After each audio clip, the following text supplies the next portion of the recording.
at PDAC 2022. Right now we have Aurélien. Hi, how are you today, Aurélien? Hi, great, fantastic, thanks for having me. Thank you. So would you mind starting? Tell us a bit more about yourself and your company, Robex. For sure. So Robex is a TSXV listed company with producing assets in Mali and in Guinea. We have also a development project in Guinea. We have exploration properties as well in Mali that we'll intend to develop over the coming years. So the company's been listed for a long time, since 85 as an exploration company, and we started our first mine in 2015, started production.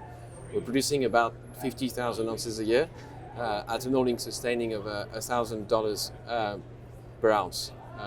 So we 4 years into production, and we trying to repeat this construction process with our new project in Guinea.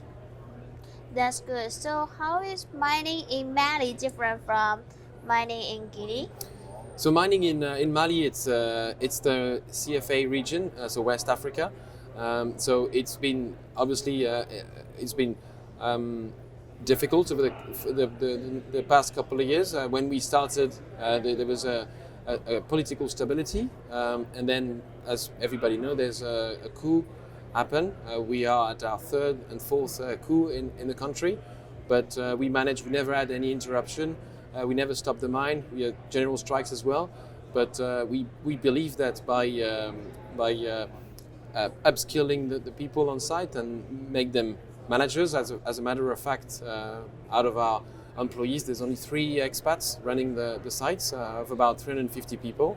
So we believe that that's our best protection against any risks that are present in Mali, by having the community working for us and defending us also of the variation in the country. So we're very happy about that. And to compare to Guinea, Guinea also had a coup very recently last year.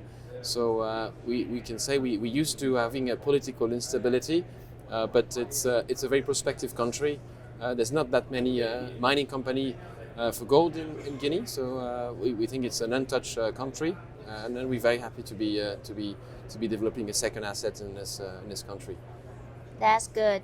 So when we are talking about your Nampala project, what is that, and can you explain a bit more about it? Sure. So it's a project we've been. The current management team has been onboarded.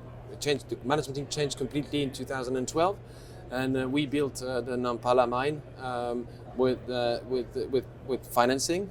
So we took the DFS all the way up to construction. It's been producing since 2015.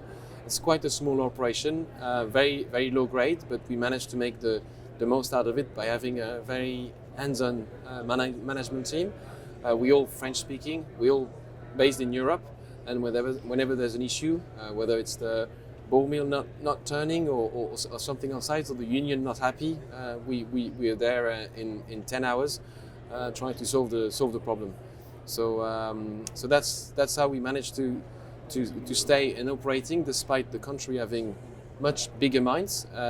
A Barrick and B2 Gold are also in Mali, which are 10 times our size, but we managed to hang on and trying to do what's best for the country and run with the community and with the Malian nationals.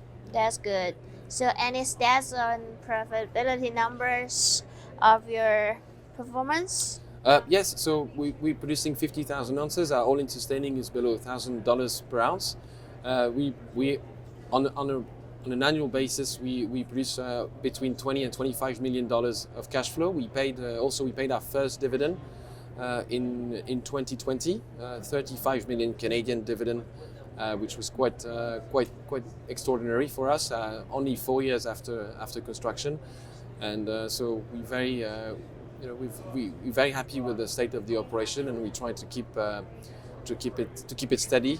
We have 8 years life of mine.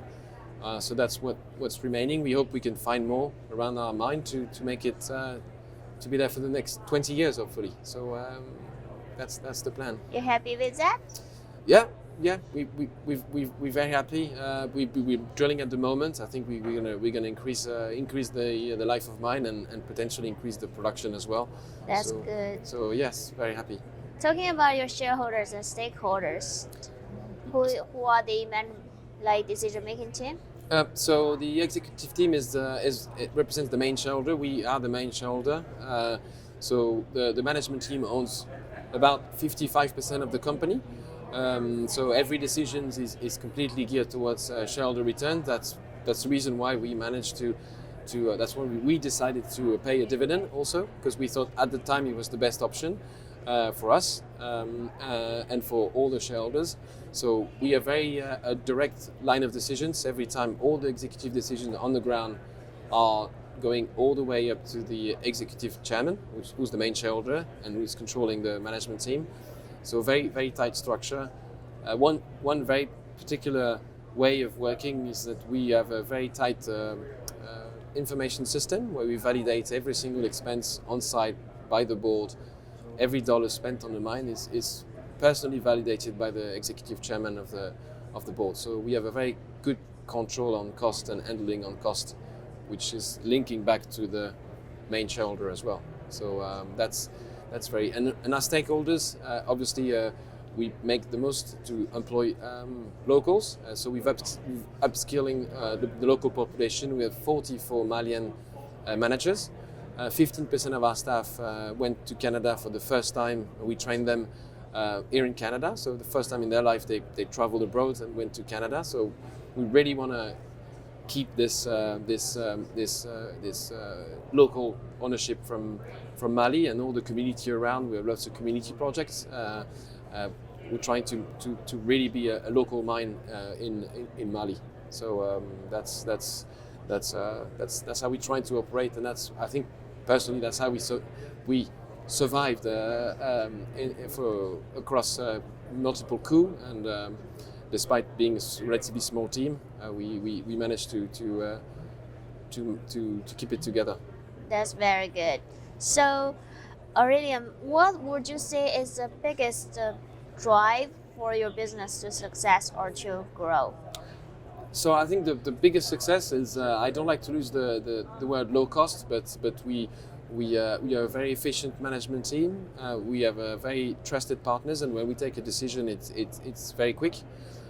So there's only 3 people deciding for everything at the mine, and that's how we make sure we save costs. We are on time, on budget, and we'll do what's right for the shareholders. So we've proved that we can work in West Africa. We've built our mine in Mali. It worked, and it is working, and it will be working for the next 10 years and more, I hope. So we will replicate that in Guinea, which is a very unique way of looking at mining. It's operating and giving shareholder returns as quickly as possible. That's great. Is that the reason that investors should consider investing in your company now? Yeah. So I think that we are at a big turning point for Robex. We only had one asset, one mine in Mali, which is one risk, one country. Now we're going to be diversified away from Mali. We'll have 2 countries, which it's a great time for investors to come in. Our share price hasn't really moved since the acquisition we've done early in the year. So we believe that now is the right time, because the benefits of we'll be putting this asset into production very quickly. First production is anticipated to be Q1 2024, and so we'll be building a multi-asset company with more than 200,000 ounces a year of production. So I think that's a very appealing case, and as the same way we work with our employees, any shareholders are welcome to visit our mine to talk to us. So we're very transparent. All the management team are completely available for any questions. So I think it's a great company to work for. So it's a great company to invest in, I think. Great. Thank you very much, Aurélien. That's all my questions today. Thank you very much. Thank you for having me. Yeah.